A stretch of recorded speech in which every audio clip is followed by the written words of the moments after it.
드디어 대한민국은 망하게 됐어요. 누구 때문에 망하게 됐느냐? 한동훈 때문에 망하게 됐어요. 자, 신혜식 대표님 잠깐 나오십시오. 왜 한동훈 때문에 망하게 됐느냐? 이번에 사실 선거할 때에 이게 이재명이처럼 우리도 모든 사람들이 정당들이 합해서 시민단체가 합쳐서 같이 한다. 한동훈이가 그 말 한마디만 하고 심지어 우리도 선거할 때 강화문하고 같이 합쳐서 한다. 이랬으면 우리가 200석 할 뻔했어요. 근데 한동훈이 이놈이 강남 좌파 사상이 있다는 것을 내가 몰랐는데 결국은 192석을 만들어준 1등 공신이 누구냐? 한동훈이야. 맞습니다. 이래서 나라가 완전히 망했고 드디어 대한민국은 수명이 다 끝났어요. 이제는 김대중, 노무현 그리고 문재인으로부터 이어지고 지금 현재 실행자는 이재명입니다. 이재명에 의하여 연방제로 북한에 갈 수밖에 없는 상태에 처한 이를 만든 제일 주범이 누구냐? 한동훈이다. 이 한동훈. 어떻게 생각하십니까? 목사님께서 네. 윤석열 대통령에 대해서 말씀하시면서 네. 사람 보는 눈이 없다고. 그렇지. 네. 맞아. 목사님께서 가장 먼저 한동훈에 대한 문제를 지적했습니다. 맞아. 여러분도 아시다시피 한동훈이 비대위원장이 되기 전부터 한동훈 못 믿겠는데 그리고 난 다음에 비대위원장이 되고 난 뒤에 아 큰일 났다. 한동훈 믿지 마라. 저 사람 비대위원장 됐지만 이 큰일 났다라고 말씀을 하셨는데 그게 그대로 실행이 돼서 결국 총선 폭망으로 가지 않았습니까? 윤석열 대통령이 다 좋은데 사람 보는 눈이 없었고 그 결정적인 배착이 한동훈이고 예 한동훈이가 다 뭐 보수 우파니 뭐니 이렇게 말씀을 하시는 분들이 일부 있지만 사실 한동훈 때문에 박근혜 대통령이 35년 구형받고 이명박 대통령 구속되고 보수 우파 인사 1000여 명이 소환 조사를 받았고 그중에 수백 명이 구속되고 그리고 양승태 대법원장이 구속됐죠. 구속되고 나중에 무죄 받았습니다. 다 여러분들. 무죄 받았어. 예. 박근혜 대통령도 상당 부분 무죄를 받았지 않습니까? 아니 그런데 한동훈이한테 물어보더라고 기자가. 양승태가 47개 47개 사항의 혐의가 구속됐다가 다 무죄로 판결이 대법원까지 났으면 그 사과해야 되지 않냐고 이렇게 물었더니 한동훈이한테 나는 법대로 했습니다. 이야. 양승태 대법원장에 대한 사법농단 사건과 관련된 이 수사는 억지였습니다. 억지. 예. 여러분들 아시겠지만 박근혜 대통령께서 이 일본과의 관계 이거 설정을 위해서 여러 가지 부분에 고민을 했고 그 과정에서 나온 결정들 그 결정 때문에 이걸 갖다가 사법농단이다 해갖고서는 이제 외교 문제를 갖다가 법의 잣대로 들이밀면서 되지도 않는 걸 그걸 한동훈이 수사를 해서 결국 양승태를 구속시켰는데 모든 혐의들이 다 무죄가 나지 않았습니까? 억지로 한 거 아닙니까? 한동훈의 수사 방식은 뭐 여러분들이 너무나 잘 아실 거예요. 수사하다 안 되면은 핸드폰 압수수색하고 별건 수사하고 계속해서 그 방향대로 구속돼야 된다. 이 사람을 어떻게든지 빨가벗기겠다. 이런 방향에서 수사를 해서 결국 그 사람을 구속시키고 억울함을 만들어냈는데 300명 이상이 구속되고 또 아시다시피 여러분들 5명이 자살했습니다. 여러분들. 결국은 네. 나도요 한동훈이 시대에 맞습니다. 나도 3번 구속된 거야 결과적으로. 목사님도 3번 구속됐고 나중에 다 무죄 받았지 않습니까? 그렇죠. 사실 그거 수사할 필요도 없는 사건 아니었습니까, 여러분들? 예. 코로나 당시에 집회를 했다. 그리고 정당한 집회 활동에서 발언들 이걸 선거법으로 엮어갖고 구속하고 여러분들 명예훼손 사건이나 선거법 위반 사건 중에서 아주 강도가 낮은 것들 특히 명예훼손 사건은요 구속이 안 됩니다. 근데 유일하게 구속된 분이 바로 전광훈 목사님이세요. 그런데 이렇게 대한민국의 정치를 망쳐놓고 저쪽을 192석을 만들어 놓은 이 바로 당사자가 지금 국민의힘 정당의 당 대표로 또 나온다고. 아니 사람이 자숙하고 회개를 해도 될까 말까인데 이게 나온다고 지금 떠들어대고 돌아다니니 반드시 대한민국은요 망한다면 한동훈 때문에 망한단 말이야. 이제 맞습니다. 자유 말씀 한번 해주시고. 여러분들 이 동영상이 하나 준비되어 있는데 한동훈이 인생에서 가장 꽃을 피웠던 부분이 언제냐? 자신의 입으로 얘기하는데 그걸 화양연화라고 합니다. 화양연화. 화양연화가 사자성어는 아니에요. 영화에서 나온 영화 제목인데 그게 이제 인생에서 가장 아름다운 꽃을 피운 시절 화양연화 그걸 갖다가 이제 국회에서 발언을 하는데 그 발언을 한번 들어보시면은 너무나 좋겠습니다. 한번 제 인생의 검사의 어떤 화양연화는 문재인 정권 초반기의 어떤 그 수사들일 겁니다. 그 당시에 저를 굉장히 응원해 주셨고 열렬히 지지해 주셨던 걸 기억합니다. 저는 그때와 지금 달라지는 게 없습니다. 말씀하신 것처럼 오해가 있으시면은 저는 서로 풀었으면 좋겠다는 생각이 들고. 자, 여러분들 보셨죠? 저게 윤석열 대통령이 법무부 장관을 한동훈을 시키고 난 뒤에 한 5달 정도 지나고 나서 국회에서 한 발언입니다, 여러분들. 내가 인생에서 가장 기뻤고 즐거웠던 화양연화는 문재인 정권 당시에 수사를 했던 부분이다. 그게 뭡니까? 전광훈 목사님 구속되고 박근혜 대통령 35년 구형 내리고 양승태 구속시키고 우파 인사 1000여 명을 갖다가 조사하고 상당 부분을 구속시키고 그리고 5명이 자살하는 사건이 벌어졌는데 그게 인생에서 가장 즐거웠던 일이 바로 한동훈의 화양연화란 겁니다, 여러분들.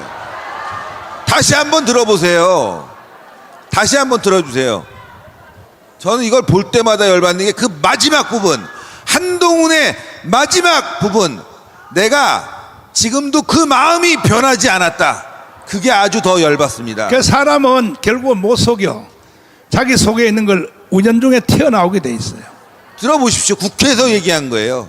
윤석열. 제 인생의 검사의 어떤 화양연화는 문재인 정권 초반기의 어떤 그 수사들일 겁니다. 그 당시에 저를 굉장히 응원해 주셨고 열렬히 지지해 주셨던 걸 기억합니다. 저는 그때와 지금 달라지는 게 없습니다. 말씀하신 것처럼 오해가 있으시면은 저는 서로 풀었으면 좋겠다는 생각이 들고. 아니 근데 저런 사람이 왜 저 당 후보에 왜 나오는 거예요 도대체가?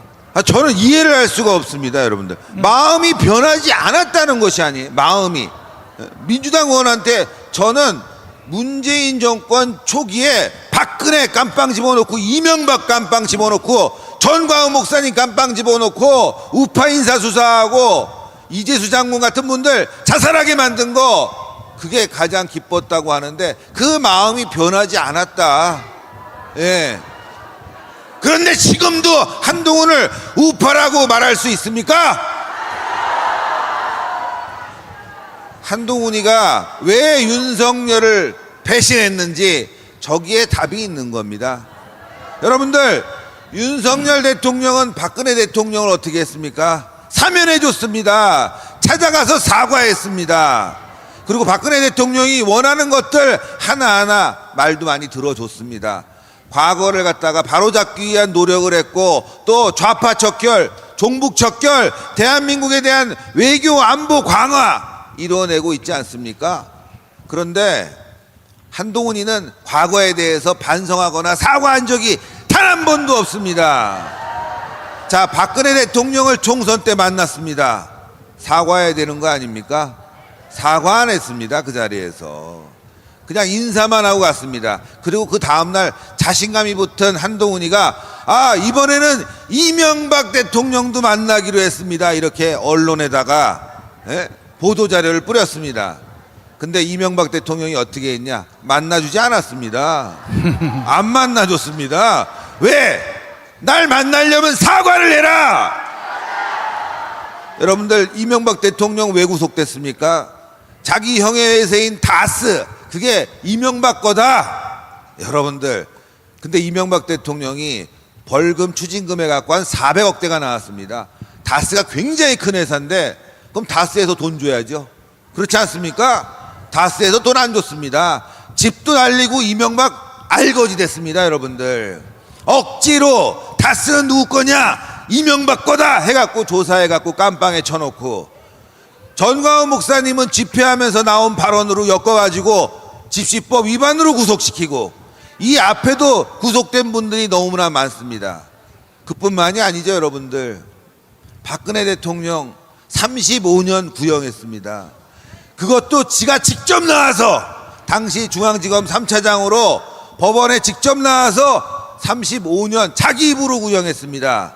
박근혜 대통령 깜빵에서 죽으란 얘기 아닙니까? 그러고 난 뒤에 사과도 없이 만나서 사진 찍었습니다. 우파에게 이렇게 가슴을 찢어놓은 한동훈이가 지금 국민의힘 당대표에 나온다고 합니다. 한동훈이를 빨아채끼는 인간들, 그 인간들 중에는 박근혜 대통령 탄핵 당시에 나와서 집회를 한 인간들 굉장히 많습니다. 여러분들 아시다시피. 다 왜 나왔겠습니까? 돈 때문에 나온 거 아닙니까? 예?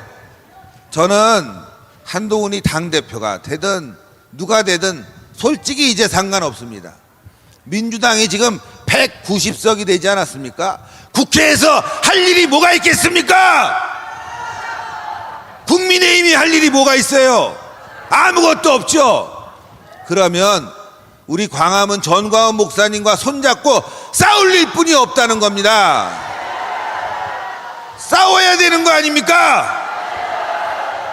어제 한동훈이가 비전 발표에서 한 말이 생생히 기억이 납니다. 지금 현재 상황이 3대 0으로 후반전에 지고 있는 상황이다. 아니, 누구 때문에 지금 후반전에 3대 0이 됐습니까? 예? 한동훈 때문 아닙니까? 그러면서 한다는 말이 이제는 공격수를 세워서 싸워야 될 때랍니다. 국회에서 싸울 일이 뭐가 있겠습니까? 100석 조금 넘는 정당이 할 역할이 뭐가 있겠습니까? 그저 개헌이나 막고, 예? 탄핵이나 막는 그 역할뿐이 더 있겠습니까? 대한민국 바꾸려면, 다가오는 지방선거 대선에서 이기려면 자유우파 세력과 힘을 뭉칠, 그리고 함께 싸울 그런 사람이 필요한 겁니다. 안 그렇습니까? 근데 한동훈하고 우리가 어떻게 손잡아? 예? 아니, 한동훈하고 애국우파가 어떻게 손을 잡을 수 있겠습니까? 사과했습니까? 반성했습니까? 우리를 인정했습니까? 한동훈은 이번 총선에서 민주당 좌파 인사들을 공천하고 우리 애국우파들을 다 잘랐습니다. 장해찬, 도태우가 대표적인 사례 아닙니까? 보수우파 인정했습니까? 김경률이 얘기합니다. 한동훈은 3인주의자다. 사회주의자 아닙니까? 좌파 아닙니까? 장인은 민주당입니다. 여러분들, 골수 민주당입니다. 천함은 성추행범입니다. 정말 심각한 일들이 벌어지고 있다는 거 우리가 인식해야 됩니다. 여러분들, 지금은 전광훈 목사님과 함께 광화문에서 8.15에 싸워야 됩니다. 윤석열을 사랑해서가 아닙니다. 김건희를 사랑해서가 아닙니다. 대한민국을 지키려고 싸우는 겁니다. 대한민국의 중심은 이제 광화문에 와 있습니다. 전광훈 목사님이 리더입니다. 8.15에 모여서 함께 싸워서 이기고 승리해야 됩니다. 대한민국 승리해야 됩니다.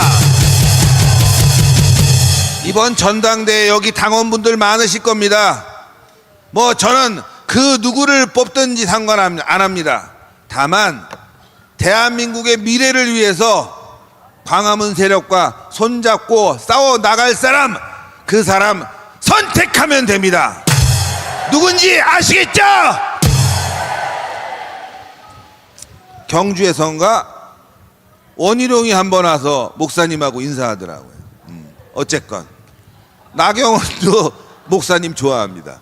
그리고 윤상현 의원 여기 나와서 강연 많이 하시죠. 자, 누구를 빼버려야 되는지 아시겠죠? 한동훈을 타도하자! 타도하자! 타도하자! 감사합니다. 박수하겠습니다.